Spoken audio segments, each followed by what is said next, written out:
देखो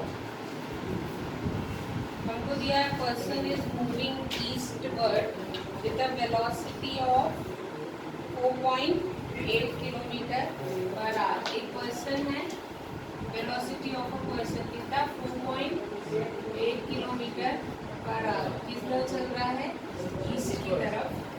फिर बोला है rain appears to fall vertically downward with a speed. Appears मतलब वो गिरने ही नहीं है, मैन को लग रहा है कि रेन सीधी गिर रही है वर्टिकली, तो वो जो तुमको दिया है ना वो velocity of rain with respect to person दिया है, वीआर नहीं दिया है, वेलोसिटी ऑफ रेन नहीं दिया है, ये velocity of rain with respect to person दिया है। उसको ऐसा लग रहा है कि बारिश सीधी गिर रही है और वो खुद चल रहा है ईस्ट की तरफ, तो उसने बोला है कितनी लग रही है वो उसको 6.4। तो तुमको बताना है कि एक्चुअली रेन किस डायरेक्शन में गिर रही है और कितनी वेलोसिटी से गिर रही है। तो ऑब्वियसली कल अपन ने एक क्वेश्चन पढ़ा था, उसमें अपन ने देखा था कि छाता उल्टा रखना पड़ रहा है। फर्स्ट क्वेश्चन उल्टा चल रहा था, रेन नीचे गिर रही थी, वो ऐसा चल रहा था और रेन नीचे जा रही है ना। फिर हमने इसका रिजल्टेंट निकाला था, तो वो रिजल्टेंट ऐसा आया था नीचे ही आया था ना। और मैंने बोला था क्यों, क्योंकि वो ऐसा चल रहा है, रेन ऐसी गिर रही है, तो बारिश पीछे की तरफ, क्योंकि वो आगे चल रहा है, गिरी सीधा रही है, ये चल रहा है, ये सीधी गिर रही है, तो उसको रेन कैसी दिख रही है, पीछे की तरफ जाती है। आई बात समझ। अब तुमको इतना तो तुमको समझ में आना चाहिए कि आदमी आगे चल रहा है, उसको सीधी गिरती हुई दिखाई दे रही है, मतलब पक्का रेन, तभी तो उसके साथ साथ रेन का भी डायरेक्शन उसके मूविंग के साथ साथ है, तभी तो वो सीधा पकड़ा हुआ है। अगर मान लो इस केस में वो चल इधर रहा था, रेन सीधी गिर रही थी, तो वो चल रहा था, रेन की एक्चुअल वेलोसिटी सीधे थी, तो रेन उसको कैसे लग रही थी, पीछे से आ रही। Getting my point. अभी यहाँ पे उन्होंने बोला है कि उसको लग रहा है सीधी गिर रही है, उसको लग रहा है, और वो खुद तो चल रहा है। अगर कोई खड़ा है और उसको लग रहा है कि सीधी गिर रही है, तब तो रेन सीधी ही गिर रही है। If a person is not moving and the velocity of rain appears to be straight, then actual velocity is also straight. But if man is moving and rain is appears to straight, then मतलब rain की velocity भी उसके साथ साथ ही है। आई बात समझ में। इसलिए उसने VR का डायरेक्शन इधर अज्यूम किया है ना। और उन्हें बोला है कि let it makes angle theta with, तो अब वो VR का आंसर निकाल लेंगे। अब तो निकाल सकते हो ना VR का आंसर। मेरे को सिर्फ ये बताना है कि उसने VR यहाँ क्यों लिया, मतलब यहाँ ही क्यों लिया, क्योंकि उसको सीधी गिरती हुई नजर आ रही है, और ये तभी पॉसिबल है जब वो खुद भी चल रहा हो और रेन भी उसी की डायरेक्शन में जा रही हो, तभी वो रेन उसको सीधी गिरती हुई नजर, मतलब दोनों की रिलेटिव वेलोसिटी एक ही जगह हो। Getting my point. अब थोड़ा आगे पीछे हो सकती है, वो तो अपन एंगल निकालेंगे कि कितना एंगल है, लेकिन रेन भी उसी डायरेक्शन में चल रही है, तभी वो उसको सीधी गिरती हुई नजर। मान लो मैन इधर चल रहा होता, रेन सीधी गिर रही होती, तो रेन अपीयर्स कैसी होती, आई बात समझ। Getting my point. तो अब यहाँ पे उसने क्या बोला, इसको कंप्लीट द पैरेललोग्राम, और VR की वैल्यू निकालना। तो अब तो यहाँ तुम वेक्टर लॉ ऑफ एडिशन लगा सकते हो, VR की वैल्यू इन दोनों के उसी से आएगी। आगे बात समझ में, ठीक है। नेक्स्ट क्वेश्चन में उसने बोला है, थीटा भी निकाल लोगे।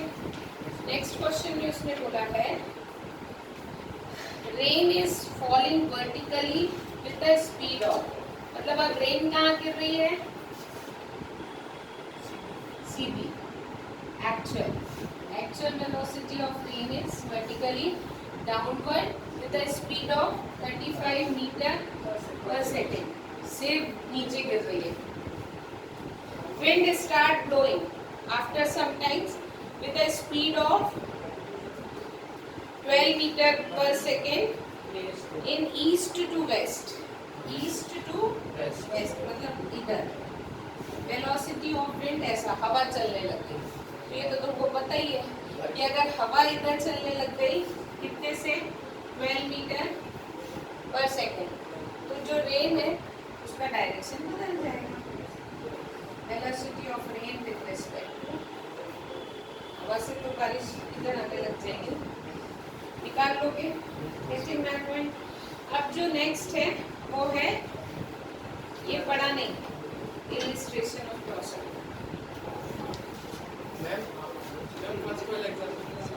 फर्स्ट वाले एग्जाम्पल में बेटा यहाँ पे वेलोसिटी ऑफ द पर्सन, उसने बोला है कि पर्सन सीधा चलता जा रहा है, उसको ऐसा लग रहा है कि बारिश सीधी गिर रही है. तो तुमको बताना है कि बारिश एक्चुअली किस डायरेक्शन में गिर रही है. तो अगर मैं खड़ी हूँ और मुझे लग रहा है बारिश गिर रही है सीधी, तो बारिश सीधी ही गिर रही है. लेकिन अगर मैं चल रही हूँ और मुझे ऐसा लग रहा है बारिश सीधी गिर रही है, मतलब बारिश भी मेरे ही डायरेक्शन में चल रही है, तभी मुझे ऐसा लग रहा है कि वो मेरे ऊपर सीधी गिर रही है, क्योंकि मैं तो खुद चल रही हूँ ना. और अगर चलते चलते मुझे कुछ लग रहा है कि मेरे ऊपर सीधा गिर रहा है, तो जो गिर रहा है वो भी मेरे साथ चल रहा है, तभी वो मुझे सीधा दिखाई दे रहा है. तो इसलिए हमने बोला अगर वेलोसिटी ऑफ पर्सन यहाँ है और उसको ऐसा लग रहा है कि रेन उसके ऊपर सीधी गिर रही है, मतलब रेन का भी डायरेक्शन उसके डायरेक्शन में ही है. इसलिए अपन ने ये लिया. अब मान लो आड़ी तो गिर नहीं सकती, ऊपर से ही गिरेगी, तो वो कुछ ना कुछ उसके वेलोसिटी के साथ एंगल तो बनाएगी. आई बात समझ में? ओके. अब उन्होंने बोला है, तो इतना तुमको दिमाग लगाना पड़ेगा क्या बोला है, क्या रिजल्टेंट लेना है. ठीक है. अब उन्होंने बोला है क्रॉसिंग द रिवर, मतलब रिवर क्रॉसिंग पे कोई क्वेश्चन आए तो अपने को क्या करना है. तो उन्होंने कंडीशन दी है to cross the river over shortest distance. Crossing the river पे कोई क्वेश्चन आते हैं तो कैसे करते हैं वो बताएं.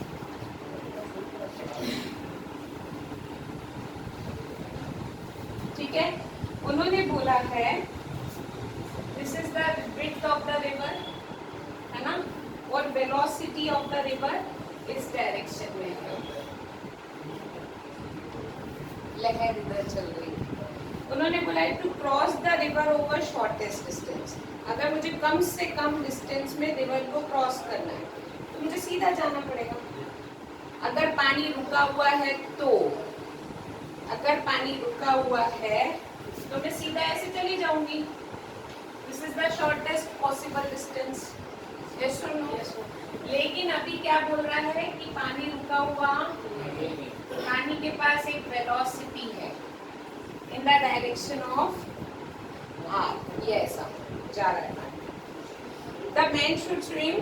हाँ, अब उसने बोला यदि ये कंडीशन है और मुझे ये पता है कि शॉर्टेस्ट डिस्टेंस मतलब सीधा ही होता है, बिल्कुल परपेंडिकुलर बिटवीन टू, तो बताओ आदमी को कैसे तैरना पड़ेगा. इस डायरेक्शन, क्योंकि देखो अगर वेलोसिटी ऑफ रिवर इधर है और अगर वो ऐसा तैरेगा तो वो तो और लंबा, पानी भी उसको उधर ले जा रहा है, वो खुद भी उधर ही जा रहा है, तो वो डिस्टेंस तो ऐसी लंबी हो जाएगी ना.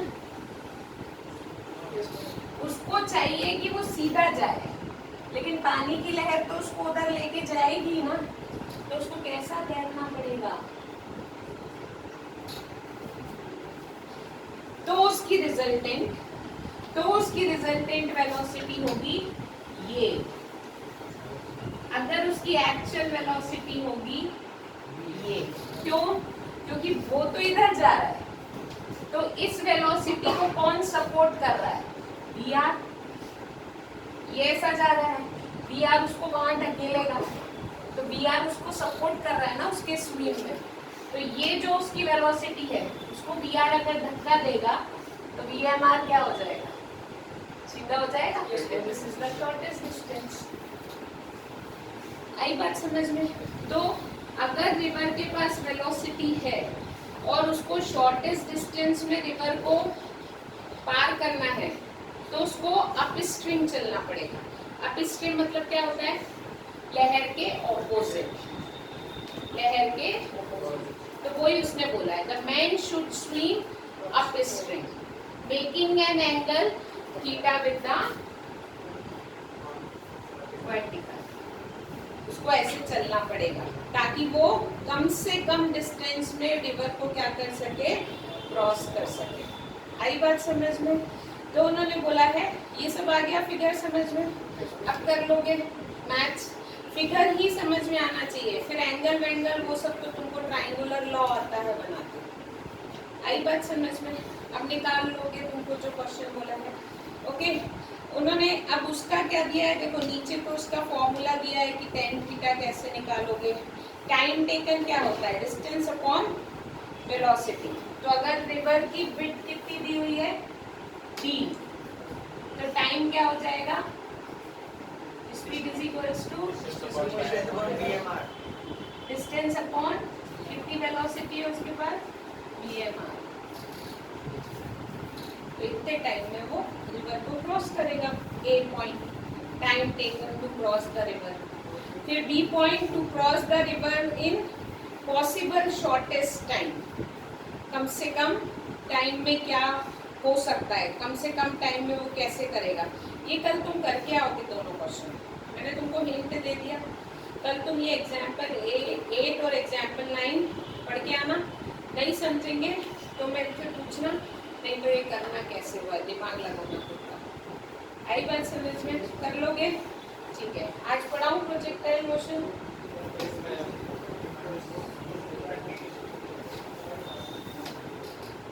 नॉर्थ माइनस 30 डिग्री ईस्ट क्या होता है?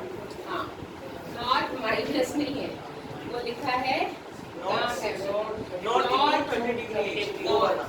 ऐसा मैंने बोला जो बाद में रहता है ना हमेशा एंगल उसके साथ, तो ऐसा ठीक है। माइनस नहीं, not dash 30 degree east. Okay, अब आपको पढ़ना है आज नया topic, that is your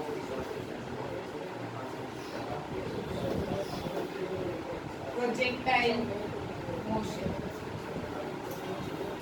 projectile motion ये होता है कि हम किसी भी ऑब्जेक्ट को किसी इनिशियल वेलोसिटी से छोड़ें और फिर उसका motion under the influence of gravity. मतलब हमने सिर्फ उस ऑब्जेक्ट को इनिशियल वेलोसिटी से छोड़ा है, उसके बाद उसका जो मोशन है वो पूरा कौन गवर्न कर रहा है, ग्रेविटी। जैसे ये मैंने छोड़ दिया, मैंने सिर्फ इनिशियल वेलोसिटी से छोड़ा है, उसके बाद उसके मोशन में मेरा कोई इफेक्ट नहीं था। ऐसे मोशंस को अपन कहते हैं प्रोजेक्टाइल मोशन। अब ये कैसा भी हो सकता है, इसके बहुत सारे एग्जाम्पल है। मैं ऐसे भी छोड़ सकती हूँ, मैं ऐसे भी छोड़ सकती हूँ। आई बात समझ में? तो ये अलग दो तरीके के हमको इसके केसेस पढ़ना है। तो इसका एग्जाम्पल्स क्या है, टेनिस बॉल, हम टेनिस बॉल फेंक, बुलेट गन से जब हम बुलेट छोड़ते हैं तो हम सिर्फ इनिशियल वेलोसिटी छोड़ते हैं, वो आगे जाके उसमें प्रोजेक्टाइल ही होता है। उसके बाद हम लोगों ने बोला ball dropped from window of train, हमने इनिशियल वेलोसिटी से छोड़ा, फिर वो ग्रेविटी के इन्फ्लुएंस में है। जैवलिन थ्रो बाय एथलीट, वो ऐसा बस इनिशियल वेलोसिटी से छोड़ता है, उसके बाद उसका पूरा मोशन ग्रेविटी गवर्न करती है। तो ऐसे जो मोशन होते हैं उन मोशन को अपन क्या कहते हैं, प्रोजेक्टाइल मोशन कहते हैं। ओके, और ये हमेशा कर्व्ड पाथ बनाते हैं। कर्व भी बनाएंगे क्योंकि कहीं ना कहीं जाके ग्रेविटी इन्फ्लुएंस होगी और वो जमीन पे गिर जाएगा। तो ये ग्रेविटी इन्फ्लुएंस होते हैं। ये जो पाथ फॉलो करते हैं प्रोजेक्टाइल मोशन के, ये जो पाथ कोई भी पार्टिकल फॉलो करता है इसको अपन कहते हैं ट्रेजेक्टरी। क्या कहते हैं? और जिस चीज को अपन फेंकते हैं उसको अपन कहते हैं प्रोजेक्टाइल। आई बात समझ में? मतलब इसमें मेरे हाथ में सिर्फ और सिर्फ एक ही चीज है, वेलोसिटी। आई बात समझ में? Getting my point?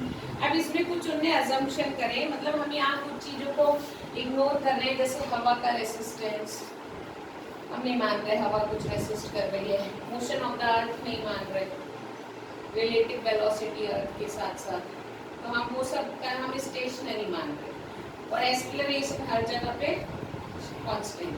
ये तीन चीजें हमने अज्यूम करी है। अब हम बोल रहे हैं तो फर्स्ट केस प्रोजेक्टाइल मोशन का, हमने ग्राउंड से एक प्रोजेक्टाइल को छोड़ा with initial velocity u, making an angle theta with the horizontal. Initially हमने उसको ओरिजिन से छोड़ा, उसके पास x की डायरेक्शन में भी कोई डिस्प्लेसमेंट नहीं था और y की डायरेक्शन में भी। तो जब मैंने उस पार्टिकल को ऐसा छोड़ा तो ऑब्वियसली वो ऐसा पाथ कवर करेगा। यस और नो? इनिशियल वेलोसिटी उसके पास इस डायरेक्शन में थी, tangent to the curve. Yes और नो? आ गई बात समझ में? ठीक है। अब उन्होंने बोला इस इनिशियल वेलोसिटी के दो कंपोनेंट्स होंगे, एक होगा हॉरिजॉन्टल के डायरेक्शन में और वो कंपोनेंट होगा u cos थीटा,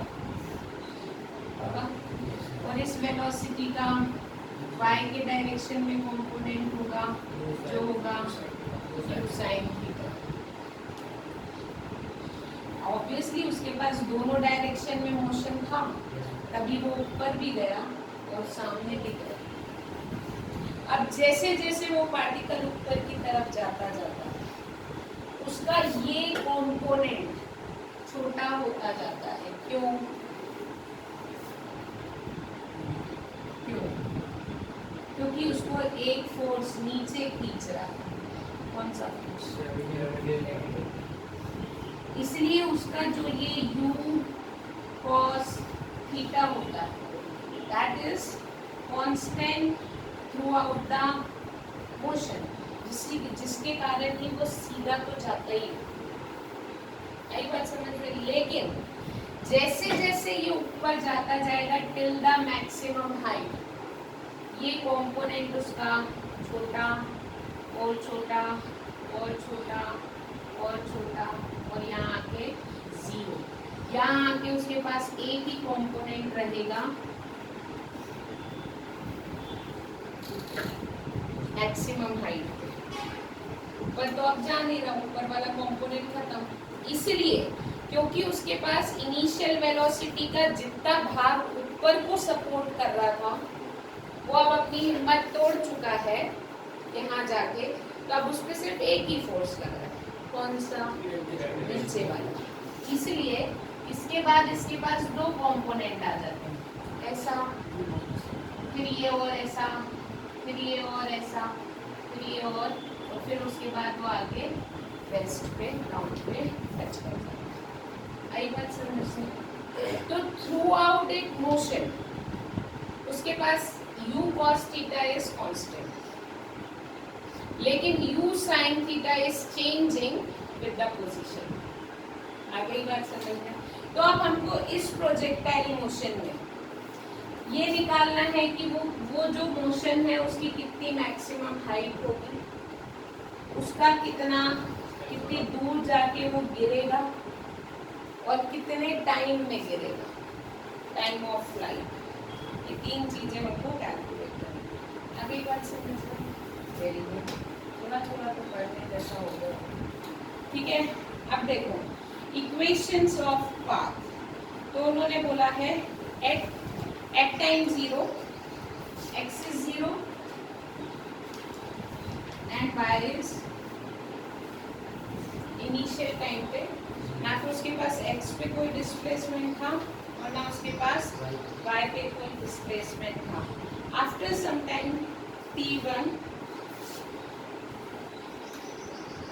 उसका डिस्प्लेसमेंट हो गया, it is having at point p with some coordinate x and y। वो कहाँ पहुँच गया? और इस पॉइंट पे उसके पास दोनों डायरेक्शन में डिस्प्लेसमेंट था, x में भी था और y में भी था। This is your displacement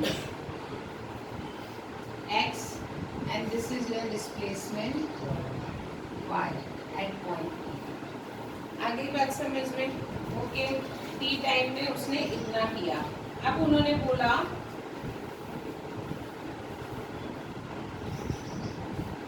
velocity of an object in horizontal direction is constant। मैंने तुमको क्या बोला? u cos theta is constant। constant यानी एक जैसा। आई बात समझ में? constant मतलब फिक्स है। So the acceleration is 0। जब वेलोसिटी बदल ही नहीं रही है हॉरिजॉन्टल डायरेक्शन में,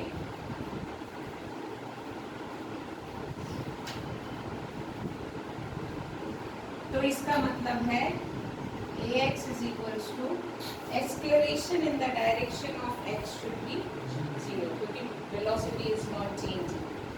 ठीक है, तो हमने बोला position of object after time t in horizontal direction x is equals to, कल हमने इक्वेशन निकाली,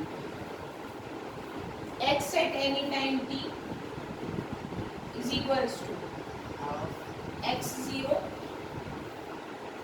आई बात समझ में, plus ut plus half at square. ये थी इक्वेशन हमारी।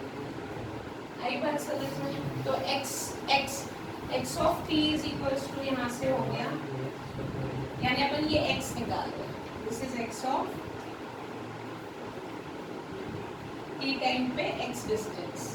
तो x ऑफ 0 इनिशियली कोई डिस्प्लेसमेंट नहीं था, ठीक है। x ऑफ 0 मतलब जब टाइम 0 था वो ओरिजिन पे था। आई बात समझ में?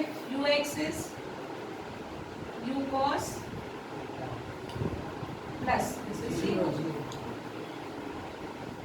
तो x of t is equals to हो गया वेलोसिटी इनटू टाइम। यस और नो? Velocity into time. आई बात समझ में? What is the time? t हम निकाल लेते हैं, कितने टाइम में पार्टिकल p यहाँ पहुंचेगा? पार्टिकल p यहाँ पे पहुंचेगा x upon u cos theta. p point पे पहुंचने का टाइम ये है। किसी भी डायरेक्शन से निकालो टाइम, तो टाइम है। आई बात समझ में?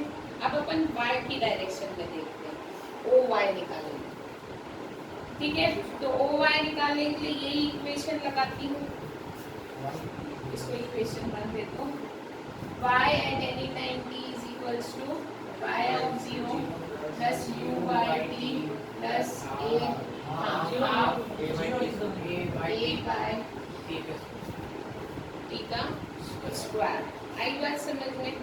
uy is u sin theta and ay is minus g। ay is जितना एक्सेलरेशन नीचे लग रहा है उतने ही एक्सेलरेशन से तो ऊपर की तरफ जाएगा ना। मैंने क्या बोला था तुमको? अपने को जितना फोर्स ऑपोज करता है अपने को भी उतना ही फोर्स उसके ऑपोजिट डायरेक्शन, उसको कितना एक्सेलरेशन नीचे खींच रहा है, gravity g 10 metre per second square acceleration due to gravity. तो ऊपर की डायरेक्शन में कितना होगा? माइनस। तो यहाँ पे y ऑफ 0 क्या है? uy क्या है? u sin theta. और ay क्या है? Minus g। g क्या होता है? Acceleration due to gravity. तो y की इक्वेशन आ गई u sin theta into t minus half g t square. Yes और नो? ठीक है, दिस इज इक्वेशन 2। t की वैल्यू यहाँ पे सब्स्टिट्यूट करो। ये आता है 3 नंबर के लिए पूरा डेरिवेशन प्रोजेक्टाइल मोशन का थ्योरी क्वेश्चन अगर आया, ठीक है। तो y इज इक्वल्स टू हो जाएगा u sin theta into x upon u cos theta minus half g x upon yes और नो। इसको सॉल्व करना है, सॉल्व करके इसका आंसर आएगा, करना है तुमको, डेरिवेशन में डायरेक्ट मत लिख देना, ठीक है। इसका आंसर आएगा और उसमें क्या आ रहा है, y is equals to x tan theta. ये तो आ गया समझ में, यू से you cancel, sin theta upon minus 1/2 जी वही same x square upon you square, बस एक ही सॉल्व किया है, कुछ नहीं किया, tan थीटा निकाला। आई बात समझ में? ओके, दिस इक्वेशन रिप्रेजेंट्स, हाँ अब उन्होंने बोला what is the equation of parabola, maths में पढ़ी नहीं पढ़ी, ये लेकर तुम अभी पढ़ोगे मैथ्स में, equation of ellipse, equation of parabola. तो बेसिकली दिस इक्वेशन रिप्रेजेंट्स, जैसे स्ट्रेट लाइन की इक्वेशन होती है y is equals to mx plus c, उसी तरीके से अगर इसका स्क्वायर कंपोनेंट आता है x का, y is in the form of higher order of X square के फॉर्म में कोई इक्वेशन आती है, यहाँ x का स्क्वायर है हायर ऑर्डर, यहाँ पे x हायर ऑर्डर स्क्वायर होता है। तो जब भी y x के स्क्वायर के फॉर्म में आता है, मतलब इट रिप्रेजेंट्स पैराबोला। पैराबोला मतलब होता है, इस इक्वेशन से प्रूफ होता है कि वो पार्टिकल इस तरीके का रहता है, this is the parabola, the shape you call it as a parabola. So this equation only proof कि वो पैराबोला ट्रेजेक्टरी बनाएगा। तो क्वेश्चन ये आ सकता है कि show the projectile motion is in the form of parabola, तो तुमको यहाँ तक करके बताना पड़ेगा। अब इसके आगे उन्होंने टाइम ऑफ फ्लाइट निकाला, टाइम ऑफ फ्लाइट यानी कितना टाइम लगेगा, maximum height of projectile and horizontal range. तो टाइम ऑफ फ्लाइट निकाल लोगे, वैसे तो तुम बहुत होशियार हो, पर वीडियो बनाना है सब इतने होशियार थे। टाइम ऑफ, और अभी तो ये भी नहीं पता कि ये देखता कौन कौन है।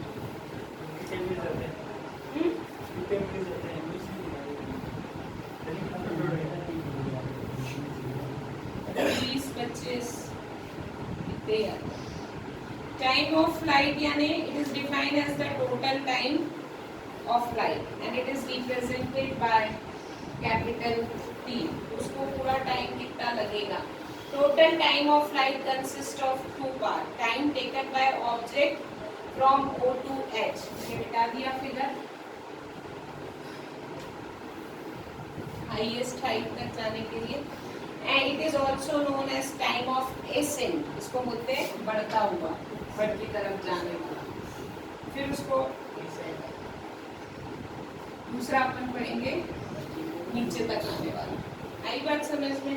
तो उन्होंने बोला है time, total time can be expressed as T is equals to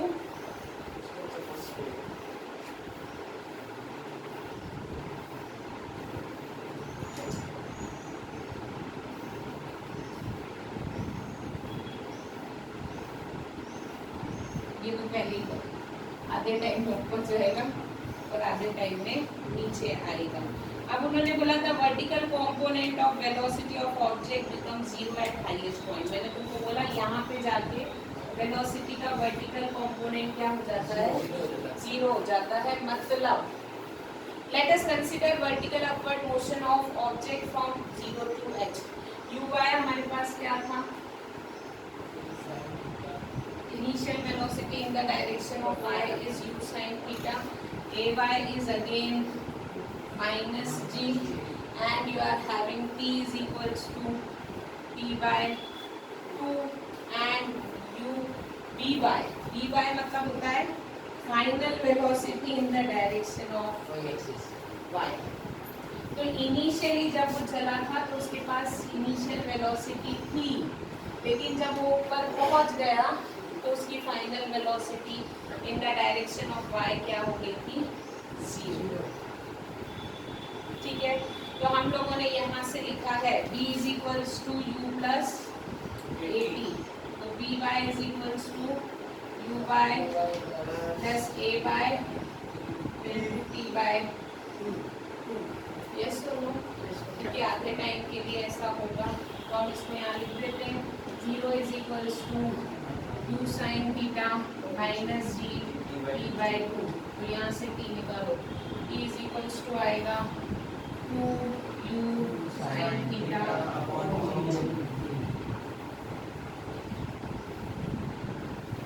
आगे बात समझ लो, ये फॉर्मूला बाद में लर्न हो जाना चाहिए।